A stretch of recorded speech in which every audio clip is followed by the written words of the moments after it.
Assalamualaikum warahmatullahi taala wabarakatuh dan salam sejahtera.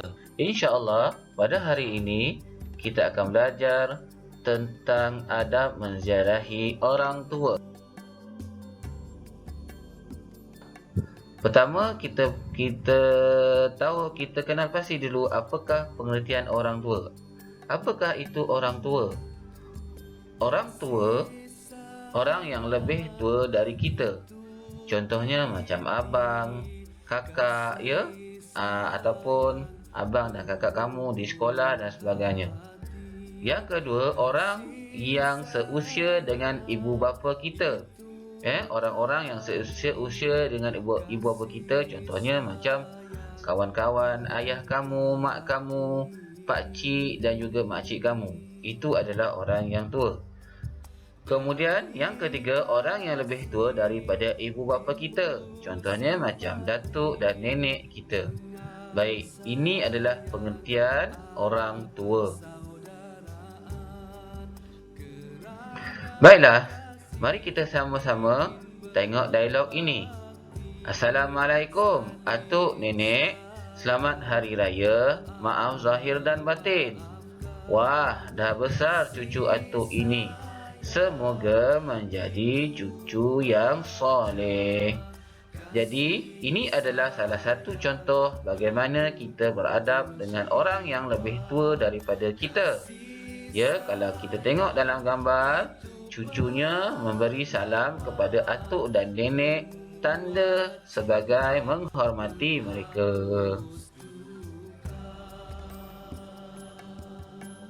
Baiklah, mari kita tengok apakah hukum menziarahi orang tua. Baiklah, hukum menziarahi orang tua. Hukum menziarahi orang tua adalah sunat yang amat digalakkan dan menjadi tanggungjawab kita. Ya, sunat yang amat digalakkan. Maknanya, ini adalah kalau sesiapa yang melakukan perbuatan ini akan mendapat pahala.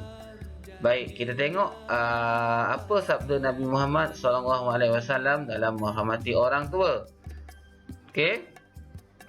Qala Rasulullah SAW, "Laisa minna min lam yarjam saghirana wa ya'rifu syarafa kaskas kabirana." Maksudnya, bukan daripada golongan kami orang yang tidak mengasihi orang yang lebih muda dan tidak memuliakan orang yang lebih tua. Jadi kesimpulannya di sini daripada hadis Nabi ini, bolehlah kita simpulkan bahawa orang yang kita perlu menghormati orang yang lebih tua daripada kita. Baik.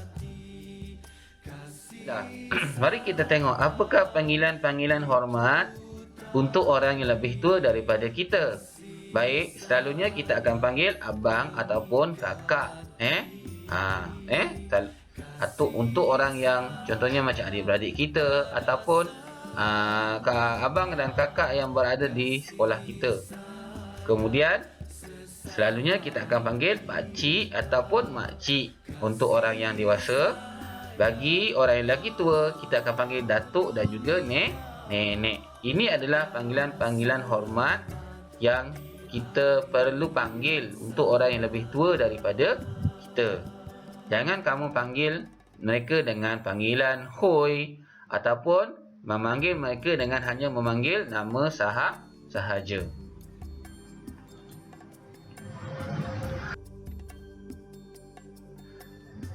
Orang muda harus menghormati dan menyayangi orang tua.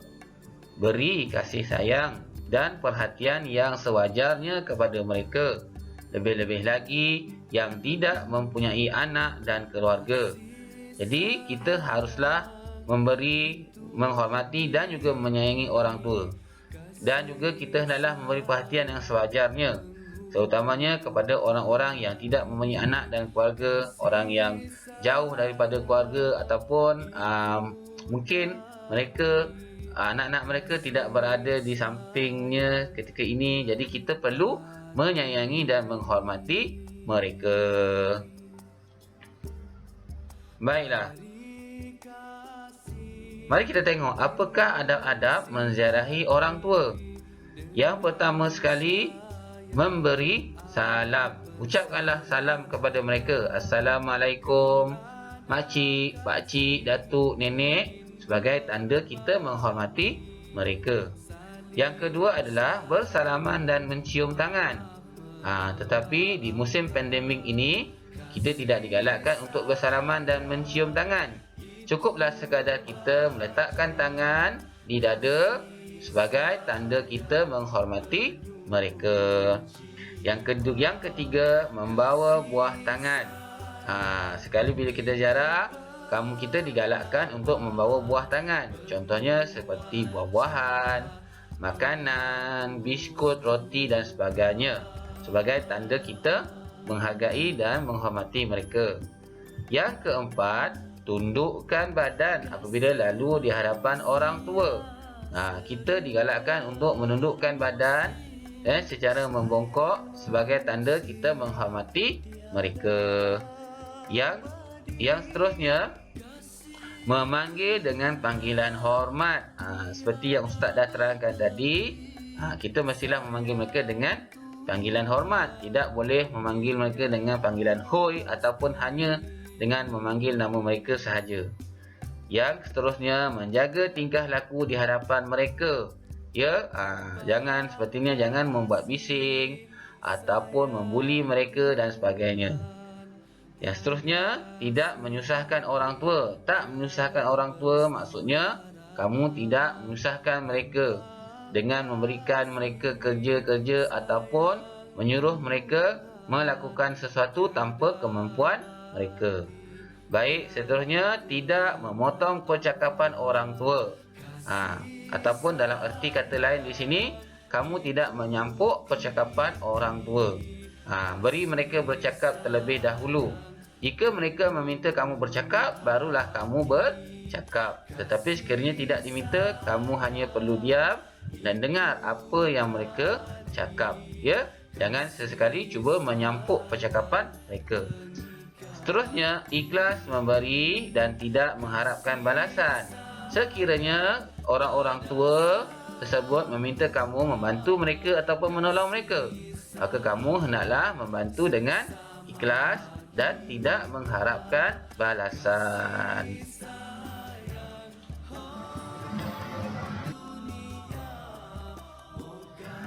Baiklah, seterusnya kita akan tengok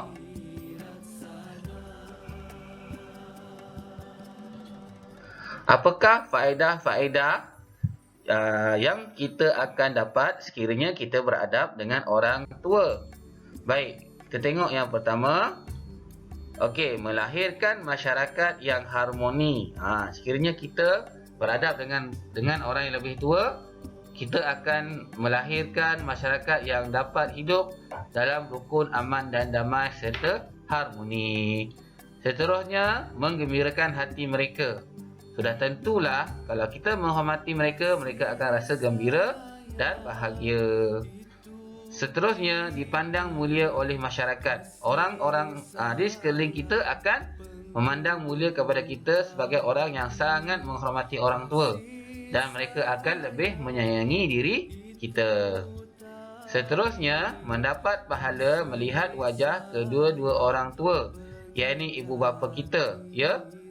Seperti mana dalam sabda Nabi pun, dalam Al-Quran pun ada sebut, kalau kita selalu melihat wajah kedua-dua orang tua kita, kita akan mendapat pahala. Jadi ketika mereka masih hidup ni, selalulah kita melihat wajah kedua-dua orang tua kita, yakni ibu bapa kita, supaya kita akan dapat lebih banyak pahala.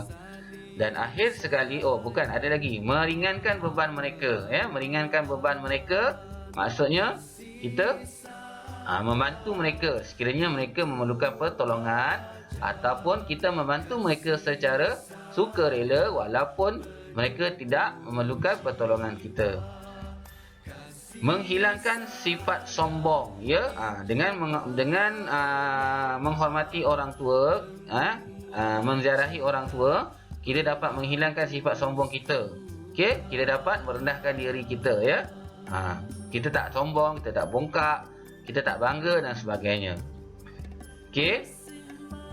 Of course, mengeratkan silaturahim di antara kita dan juga orang tua, disayangi dan mendapat ganjaran pahala daripada Allah. Sudah tentulah kalau kita buat benda-benda yang baik, benda-benda yang disukai Allah, kita akan disayangi dan mendapat ganjaran pahala daripada Allah. Dan akhir sekali, menjaga perasaan orang-orang tua kerana mereka lebih sensitif, ya. Orang-orang tua ni semakin lama mereka akan merasa sensitif, cepat berasa emosi, kadang-kadang mereka cepat marah, cepat sedih dan sebagainya. Jadi kita sebagai orang yang muda perlulah menghormati mereka, menjaga emosi mereka. Maklumlah bila dah di hujung-hujung usia ini, kita makin lama usia itu makin menghampiri sampai ke penghujungnya, jadi mereka akan lebih sensitif. Kerana orang-orang tua ini selalu menganggap bahawa mereka ni tidak lagi berguna untuk hidup di dunia ini. Dan kita perlu mengasihi mereka dan menyayangi mereka agar mereka tidak berasa disisihkan ataupun mereka tidak berasa kesunyian. Okey. Baik, ini adalah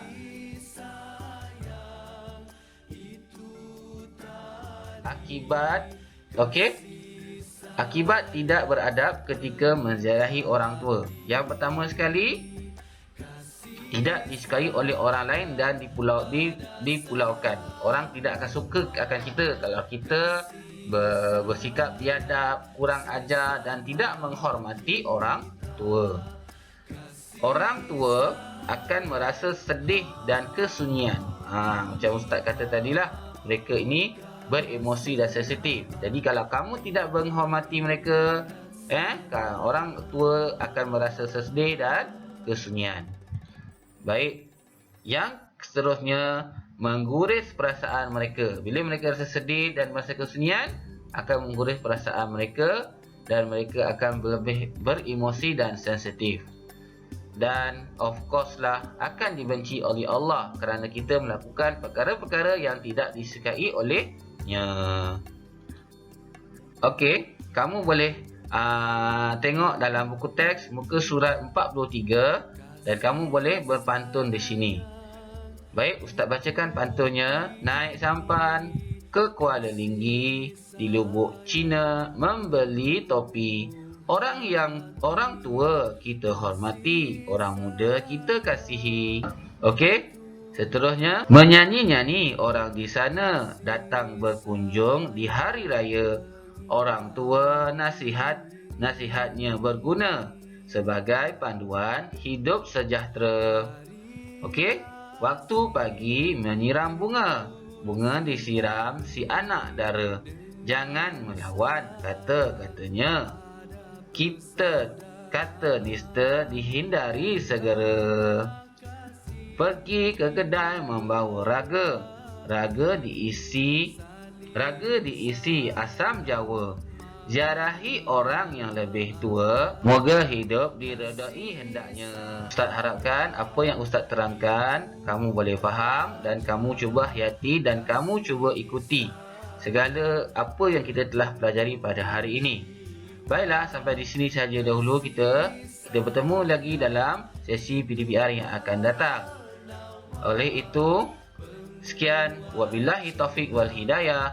Wassalamualaikum warahmatullahi ta'ala wabarakatuh. Assalamualaikum.